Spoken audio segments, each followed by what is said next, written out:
Hey guys, welcome back to Become Theology. Today we are here with a grammar portion. यानी कि आज हम लोग ग्रामर के बारे में बात करेंगे. उससे पहले मैं आपको ये बता दूं, अगर आपको मेरा वीडियोस पसंद आ रहे हो तो प्लीज उसको लाइक करिए, शेयर करिए, कमेंट करिए एंड हमें सब्सक्राइब भी करिए. और साथ ही साथ अगर आपको कोई कंफ्यूजन है, कोई डाउट है, कोई क्वेश्चन पूछना है तो प्लीज इंस्टाग्राम आईडी पे जाकर आप हमें प्लीज डीएम करिए. इंस्टाग्राम आईडी हमारी हमने लिखी हुई है ऑलरेडी @BecomeTheology. प्लीज यहाँ पे जाइए और हमें इन्फॉर्म करिए कि आपको वीडियोस कैसे लग रहे हैं, पसंद आ रहे हैं या नहीं पसंद आ रहे हैं. आपके बताने से ही हमारा आगे का काम स्टार्ट हो रहा है. Okay, let's start. तो चलिए आगे बढ़ते हैं. देखिए सबसे हेडिंग मैंने यहाँ पे बेसिक ग्रामर का उठाया है, क्योंकि देखिए ग्रामर जो होती है वो हर क्लास के अकॉर्डिंग होती है. कभी ऐसा कुछ नहीं है कि ग्रामर जो है अगर आपने क्लास 6 में पढ़ ली तो वो क्लास 7 में नहीं पूछी जाएगी. तो ये जो ग्रामर पोर्शन है तो ये हर क्लास के लिए है. तो इसमें प्लीज बिल्कुल भी टेंशन नहीं लेना कि मेरी क्लास का नहीं है तो मैं इस वीडियो को नहीं देखूंगा या मैं नहीं देखूंगी. इसको देखिए, समझिए और इससे आपको काफी नॉलेज मिलेगी. I hope so that. ठीक है. तो टेंसेज अगर आपसे कहीं पूछना टेंस क्या होते हैं तो आप सिंपली एक आंसर देते हैं. Tense are of 3 type: past, present and future. यही आप लोग आंसर देते हैं. बट क्वेश्चन अराइजेस कि टेंस होता क्या है, व्हाट इज टेंस. तो आपका आंसर ये होना चाहिए कि टेंस होता है जिसमें हम एक टाइम को एक्सप्लेन कर रहे हैं. देखिए क्योंकि टाइम ही होता है ना. पास्ट जो होता है ये यानी कि बीता हुआ जो टाइम निकल चुका है. प्रेजेंट वो होता है जो अभी चल रहा है यानी वर्तमान, जो हम अभी उसको देख रहे हैं. दैट इज जब भी हम लोग उसको फील कर रहे हैं, लोग काफी लोग झेल रहे होते हैं उस टाइम को, तो वो होता है प्रेजेंट. और फ्यूचर जिसके लिए हम लोग मेहनत अभी कर रहे होते हैं यानी कि आने वाला कल. तो ये है बीता हुआ कल, आज, और ये है आने वाला कल. तो बात ये होती है कि टेंस होता क्या है. तो टेंस आपका जो होता है वो यही डिस्क्राइब करता है कि टाइम क्या है. तो टाइम मैनेजमेंट हम लोग आपसे कहते हैं कि हर तरीके का टाइम को आप मैनेज करके रखिए कि आपको कब क्या करना है. और बीते हुए कल से आप सीखिए और आने वाले कल को चेंज करिए. तो वो ऐसे ही चेंज नहीं हो जाता. जब आप अपना प्रेजेंट अच्छा करेंगे तो आपका फ्यूचर अच्छा ही होगा और पास्ट से अच्छा आपका प्रेजेंट होगा. तो इसीलिए हम लोग स्टार्ट करते हैं. पहले तो देखिए टेंस के ही 3 पार्ट होते हैं: पास्ट, प्रेजेंट और फ्यूचर. अब इन तीनों के भी अंदर इनके भी पार्ट होते हैं. तो इन 3 के अंदर कितने पार्ट होते हैं? हर एक के अंदर 4 पार्ट होते हैं. ठीक है, हर एक के अंदर 4 पार्ट होते हैं. Same with this also. तो जब सब में 4 पार्ट हैं तो अब इन 4 पार्ट को पढ़ाना है हमें. तो हम सबके आपको रूल्स ही बताएंगे आज केवल. और रूल्स में क्या है आपको एक एक डिस्क्राइब कर देंगे कि क्या क्या चीज उसके अंदर है. मतलब कि किसकी क्या हेल्पिंग वर्ब है, किसको किस तरीके से यूज किया जाता है, क्या वर्ब की फॉर्म है, ये सब कुछ आज हम आपको एक्सप्लेन कर देते हैं. ठीक है. तो अब देखिए मैंने प्रेजेंट के बारे में लिख दिया है. प्रेजेंट के सारे रूल्स आपको बता रही हूँ. देखिए प्रेजेंट का जो है वो 3-4 पार्ट होते हैं प्रेजेंट के. ठीक. तो सबसे पहला पार्ट है सिंपल प्रेजेंट, दूसरा पार्ट है प्रेजेंट कॉन्टिन्यूअस, तीसरा पार्ट है प्रेजेंट परफेक्ट, चौथा पार्ट है प्रेजेंट परफेक्ट कॉन्टिन्यूअस. तो मैंने यहाँ पे आप देख रहे होंगे रेड कलर से मैंने हिंदी का भी कुछ थोड़ा बहुत लिख दिया है जिससे आपको हिंट मिल सके कि अगर आपको पहचानने में कभी कभी होता है ना कि आपको आइडेंटिफाई करने में ही प्रॉब्लम आ रही होती है. तो आइडेंटिफाई करने के लिए ये बेस्ट एंड इजी वे है कि आप उसको किस तरीके से पहचान सकते हैं.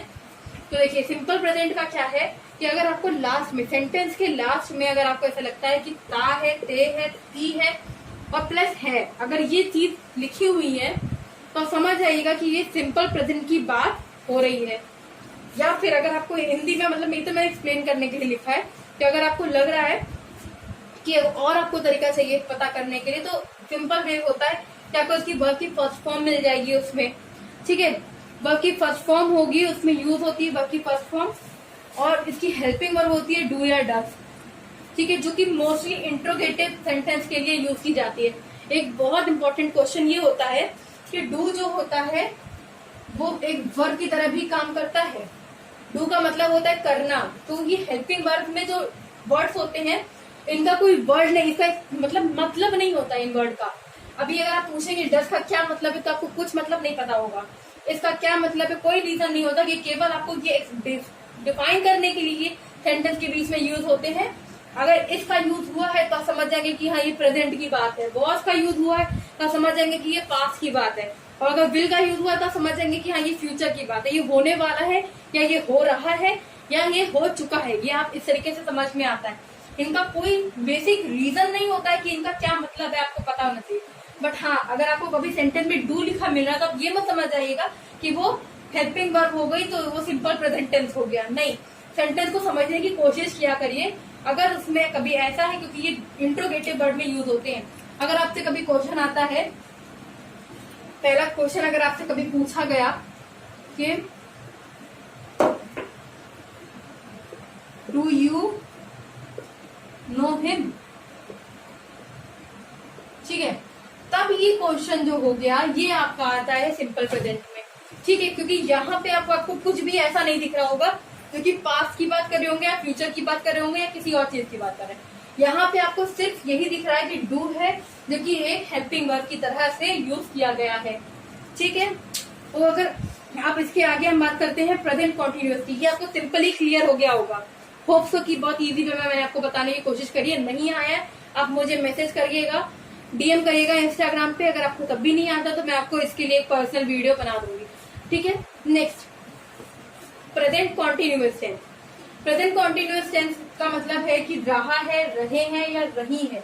अगर आपको सेंटेंस के लास्ट में ये चीजें मिलती हैं, रहा है, रहे हैं या रही है, तो आप समझ जाइएगा कि ये जो सेंटेंस है ये अभी का है, यानी वर्तमान का है, ये प्रेजेंट का सेंटेंस है। उसमें रहा है, रही है, यानी कि ये कॉन्टिन्यूअस की बात है, ठीक है। हेल्पिंग वर्ब सबसे ज्यादा तरीके से सेंटेंस जो यूज होता है वो यही होता है, क्योंकि बेसिकली हम लोग अभी अपने तुरंत की बात कर रहे होते हैं। Yes I am reading, yes I am teaching here, तो आई एम यानी कि सेंटेंस क्या हो गया, और इसके साथ आईएनजी जरूर लगती है। अगर मैंने बोला, अभी मैंने सेंटेंस बोला आई एम टीचिंग, ठीक है, आई एम टीचिंग, तो एम होगी इसकी हेल्पिंग वर्ब, ये दिख रही है आपको हेल्पिंग वर्ब, ठीक है। और आईएनजी आपको दिख रहा होगा, ये लास्ट में जो आईएनजी मैंने लिखा हुआ है ये आईएनजी से ये है ना। तो जब भी आप कभी इज एम आर का यूज करते हैं तो हमेशा आईएनजी का यूज होता ही है, और अगर ऐसा कभी ऐसा कोई सेंटेंस नहीं होगा कि आईएनजी का यूज ना हो, ठीक है। तो ये आपको समझ में आ गया होगा। अब हम बढ़ते हैं प्रेजेंट परफेक्ट की तरफ। ये थोड़ा सा स्पीडी वे में हो रहा होगा, आपको ऐसा लग रहा है, तो अब इसको वीडियो को पॉज करके पहले तो आप इन सारे रूल्स को एक बार नोट डाउन कर लीजिएगा। तब भी अगर आपको समझ में नहीं आ रहा है तो आप मुझे इसका या तो कमेंट सेक्शन में जाके मुझे कमेंट करिएगा, बताइएगा, या फिर आप इसको मुझे डीएम कर दीजिएगा, ठीक है। तो आगे बढ़ते हैं प्रेजेंट परफेक्ट। प्रेजेंट परफेक्ट में क्या है कि आपको ये मात्राएं दिख रही है, छोटी की मात्रा, बड़े हा की मात्रा और बड़ी की मात्रा, सॉरी बड़ी ही, छोटी ही और प्लस है, ठीक है। ये आपको दिख रही है मात्राएं, तो इन मात्राओं से आप पता लगा सकते हैं। और अगर आपको ऐसा नहीं है तो वर्ब की थर्ड फॉर्म, बेसिकली वर्ब की थर्ड फॉर्म से आप पता लगा सकते हैं, ठीक है। वर्ब के थर्ड फॉर्म का यूज किया गया होगा सेंटेंस में, उससे आपको मालूम पड़ जाएगा कि हाँ ये किस तरीके का सेंटेंस है। जैसे एक एग्जाम्पल हम देते हैं आपको वर्ब की फॉर्म का, ईट, एट, ईटन, ठीक है। ईट जो होती है वो हो गई फर्स्ट फॉर्म, लिख दे रही हूं मैं यहाँ पे, हो गई फर्स्ट फॉर्म, ये हो गई सेकंड फॉर्म और ये थर्ड फॉर्म, ठीक है। ये तीनों फॉर्म्स यहाँ पे लिखी हुई। तो अगर ये वर्ड आपको दिख रहा है कि आई हैव ईटन, इसका एग्जांपल है आई हैव ईटन, यानी कि जो आप पूछ रहे हो मैंने खाया है, ठीक है। तो हाँ मैंने खाना खा लिया है, ये हो गया सेंटेंस का मतलब, ठीक। तो इस तरीके से आपको मालूम पड़ता है। और इसकी हेल्पिंग वर्ब है हैव या हैव। और जो चीजें होती हैं, अभी इसके बाद मैं आपको एक नेक्स्ट वीडियो में इसके बारे में जो बताऊंगी कि आई के साथ हैव का यूज क्यों होता है, आई के साथ एम का यूज क्यों होता है, आई हमेशा एग्जैक्टली आई के साथ ही हमेशा इतनी सारी एक्सेप्शंस क्यों होते हैं, ये आपको मैं नेक्स्ट वीडियो में इसके बारे में एक्सप्लेन करूंगी, ठीक है। तो अभी के बारे में क्या है कि प्रेजेंट परफेक्ट कॉन्टिन्यूअस टेंस है। तो जो प्रेजेंट परफेक्ट कॉन्टिन्यूअस टेंस है इसका क्या है कि इसमें हैव और हैव का यूज होता है। हैज और हैव, तो अगर आप ये ना देखें, अभी इसकी वजह देखिए हैज और हैव, तो हैज और हैव तो हम लोग प्रेजेंट परफेक्ट में यूज कर चुके हैं। है ना। तो यहाँ पे भी तो लिखा हुआ है प्रेजेंट परफेक्ट, देखिए इतना छोटा सा पार्ट है उसका ये आ गया प्रेजेंट परफेक्ट का, हैव और हैव कट आ गया, कंटिन्यूअस का आ गया, प्रेजेंट कंटिन्यूअस का आ गया, आईएनजी, यहाँ पे आईएनजी यूज की जाती है, आईएनजी आ गया। तो अब ये जो है प्रेजेंट परफेक्ट कंटिन्यूअस जब ये पूरा मिल जाता है तो इसके कॉम्बिनेशन के साथ भी तो कुछ चेंजेस आने चाहिए, नहीं तो इन सब में अंतर ही क्या है, इसलिए इसमें बीन का यूज होता है। देखिए इसमें बीन का यूज होता है। ये तो मेरा केवल समझाने का तरीका था आपको कि आपको रूल्स याद हो जाए, क्योंकि रूल्स अगर याद हो गए तो समझिए आपको ग्रामर का 40% चीज आ गई है। 40% भी बहुत बड़ी चीज होती है, 50% नहीं कहेंगे इसको, ठीक है। अब ये पूरा सेंटेंस आपको ऐसे कि आई हैव बीन रीडिंग, ठीक है, हो जाता है कि आई हैव बीन रीडिंग। इसका एग्जांपल अब मैं इसको ऊपर का इरेज कर दे रही हूँ और आपको बताती हूँ कि आई हैव बीन रीडिंग है। इसका एग्जांपल एक अगर देना है हम देंगे I have been reading for 1 hour. आप कहेंगे कि फॉर 1 आवर क्यों यूज किया गया, है ना। यहाँ पे देखिए मैंने लिखा हुआ है प्लस करके सिंस या फॉर। तो जो फॉर का यूज होता है, फॉर एक इसमें यूज किया जाता है, इस वाला जो प्रेजेंट परफेक्ट कंटीन्यूअस है इसमें ये चीज यूज होती है। फॉर का मतलब होता है कि आप एक लिमिटेड टाइम की बात कर रहे हैं, है ना। और जो सिंस होता है उसमें आप उसकी बात कर रहे हैं कि स्टार्टिंग तो पता है मुझे, जैसे कि मैंने कोई काम कर रहा, जैसे कि हम रीडिंग कर रहे हैं तो हमने सुबह मतलब 1 बजे से स्टार्ट कर दिया है, सुबह के 1 PM से दोपहर के 1 PM से स्टार्ट कर दिया है और कब तक करेंगे नहीं पता। तो ऐसा होता नहीं है, लेकिन हम आपको बता दे रहे हैं एज एग्जाम्पल कि हाँ इस तरीके का एग्जाम्पल दिया जाता है कि फॉर जो होता है वो लिमिटेड टाइम के लिए होता है। तभी मैंने यहाँ पे आपको एग्जाम्पल दिया कि फॉर 1 आवर, केवल 1 घंटे की वजह से, ठीक है, 1 आवर, ओके। और जो सिंस है यानी कि मैंने 1 बजे से पढ़ाई कर रहे हैं हम, अगर इसका देख ले, इसी में अगर हम चेंज कर दें तो बहुत इजी में चेंज हो जाएगा। इसमें हम लिख दे रहे हैं रीडिंग सिंस, अगर आपको 1 PM नहीं लिखना तो लिख देंगे सिंस मॉर्निंग, सिंस 1 PM, कुछ भी जैसा आपको सुटेबल है, ठीक है। आपको जो लिखना चाहते हैं उस तरीके से आप उसमें लिख सकते हैं। एक एग्जाम्पल ये भी है कि जो सिंस होता है उसका क्या होता है, एक एग्जाम्पल ये बता देती हूँ कि आपने हिमालय का एक ऐड देखा होगा, टीवी पे नॉर्मली आया करता है। तो जो टीवी पे जो हिमालय का ऐड जो आता है उसमें ये लिखा रहता है कि हमारा जो उनकी कंपनी है उसमें हमेशा अगर आप कोई बॉटल खरीदेंगे तो उसमें लिखा रहेगा सिंस 1990 या सिंस वॉट एवर, जो भी उनका जब से कंपनी उनकी स्टार्ट हुई है तब से वो लिखा रहता है, ठीक है। तो ऐसी कोई अब ऐसा तो उन्होंने नहीं लिखा कि हमारी कंपनी स्टार्ट हुई है 1990 and it will and on 2020, ऐसा तो कुछ है नहीं।